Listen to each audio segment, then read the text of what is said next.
One of the biggest roadblocks to completing your indie game will be trying to do too much. Will be trying to do everything. When I first started indie game development, as a developer myself, I felt like I had to create everything from scratch. I felt if I wasn't doing that, then I wasn't really completing my own game. I wasn't really creating everything. When I made my first ever mobile game, I took this approach, and it took me a month to complete what was essentially a really simple game that probably could have been completed in about a day or two. And although there was a sense of satisfaction behind that, it didn't warrant the amount of time I'd essentially wasted when I could have been spent in it being more productive in other areas. While listening to a podcast that was a fantastic trigger for my motivation, and I talk about triggers in a previous episode if you want to check that out, but listening to that podcast, I heard an analogy, and that analogy just resonated with me so strongly.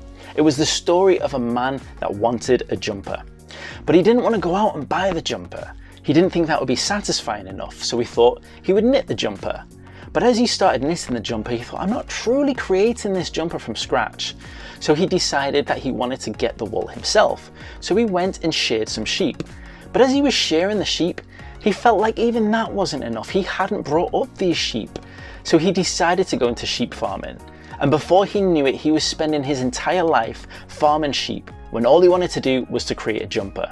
And that analogy was so strong for me because it made it almost seem ridiculous and silly to try and create everything from scratch, to try and create things that have already been created for you, to try and recreate the wheel. There are so many amazing game engines, there's so many assets that are available to us. It's crazy to think, especially if you're a solo developer, that you could create all of those things and still be successful as an indie game developer. If creating your indie game from scratch, including everything from audio to graphics and game engine, would take you 5 years, then that game has to make enough money to support you for 5 years.